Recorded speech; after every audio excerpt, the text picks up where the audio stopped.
السلام علیکم ورحمۃ اللہ وبرکاتہ۔ طلبہ بھائی کیا حال ہے؟ خیریت سے؟ وعلیکم السلام ورحمۃ اللہ وبرکاتہ۔ مجھے بھی آپ سنائیں، آپ کیسے ہیں؟ اللہ کا شکر ہے، احسان ہے۔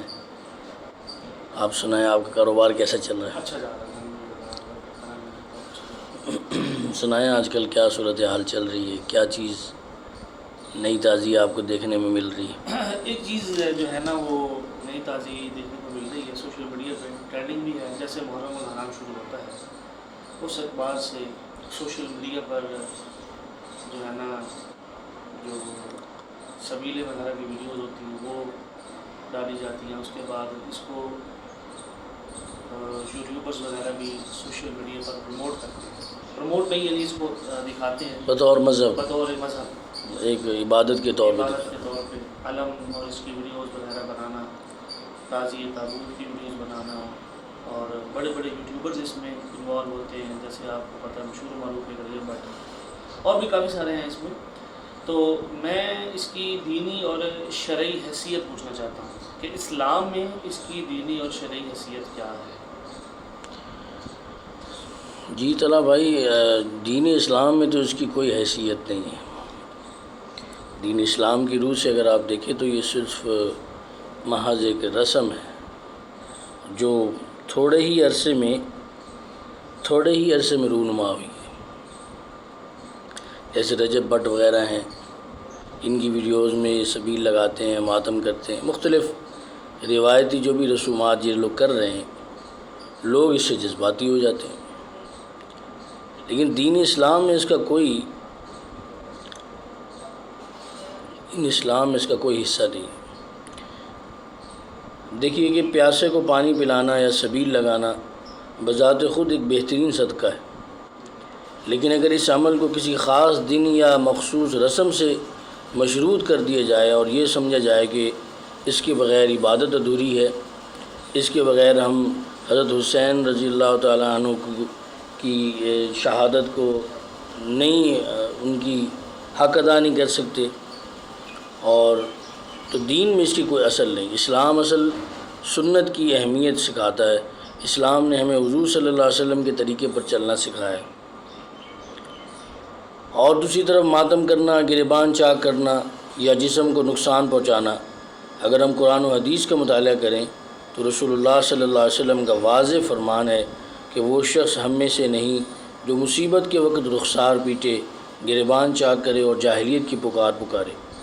اسلام ہمیں صبر جمیل اور دعائے مغفرت سکھاتا ہے، نہ کہ ایسی رسومات جن کا دین میں کوئی حصہ نہیں۔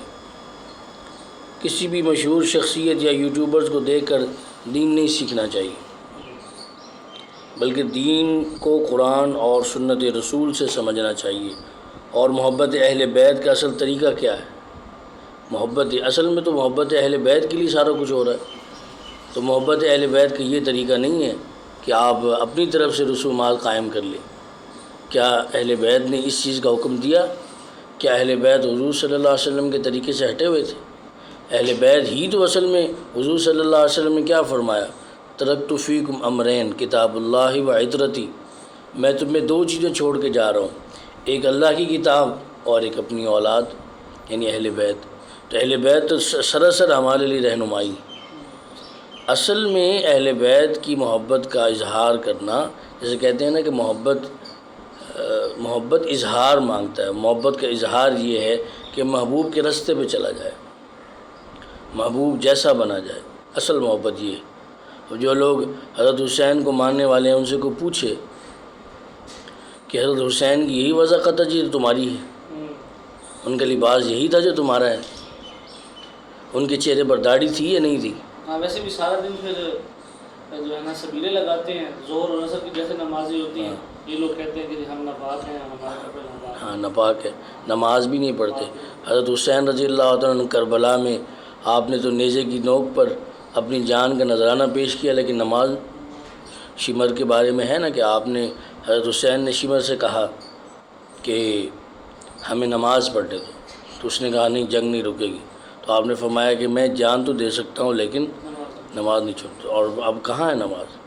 تو اس کا مطلب یہ ہے کہ اصل میں یہ محبت نہیں ہے، اصل میں یہ رسومات ہے اور ایک اظہار ہے کہ ہم محبت کرنے والے ہیں۔ اور دیکھیں کہ اسلام نے تو ہمیں محبت اہل بیت سکھائی ہے، تو اسلام ہمیں جو سکھا رہا ہے ہمیں اس کے مطابق چلنا ہے، نہ یہ کہ جو ہمیں پسند آئے یا جس چیز کو ہم سمجھیں۔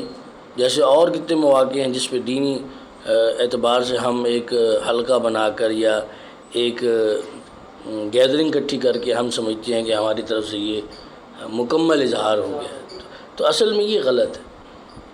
اس چیز کو سمجھنا چاہیے۔ اور ہماری نوجوان نسل تو ویسے ہی سوشل میڈیا سے زیادہ متاثر ہوتی ہے، تو پھر جیسے ہی ایسے ہی رجب بٹ جیسے یوٹیوبرز کو لوگ دیکھتے ہیں اور ان کی اس طرح کی ویڈیوز کو لائک کرتے ہیں تو ان کے اندر بھی ظاہری بات ہے جذبات پیدا ہو جاتے ہیں، نرمی پیدا ہو جاتی ہے دین اسلام کے بارے میں۔ کل ہی ایک بچہ مجھے ملا، اس نے مجھے کہا کہ میرے اندر دین اسلام کے خلاف باتیں پیدا ہو رہی۔ میں نے اس سے پوچھا کہ بھئی کیا وجہ ہے اس کی، کوئی ایک خاص واقعہ؟ تو اس نے کہا میں ویڈیوز دیکھ رہا تھا، تو ویڈیوز کے اندر اس طرح ہندوؤں کی ویڈیوز اور وہ دیکھ رہا تھا، اچانک میرے اندر دین اسلام کے خلاف باتیں پیدا ہو گئی۔ تو اس لیے ہمیں دین سیکھنا ہے، قرآن و سنت سے سیکھنا ہے سارا دین، اور محبت اہل بیت بھی ہمیں قرآن و سنت سے۔ کل بھی میں نے اسٹیٹس لگایا تھا کہ قرآن و حدیث فضائل اہل بیت سے بھرا پڑا ہے، تو پھر ہم اہل باطل کے طریقہ کیوں اپنا رہے ہیں؟ ایسا نہیں کرنا چاہیے، ہمیں اس کی اصلاح کرنی چاہیے۔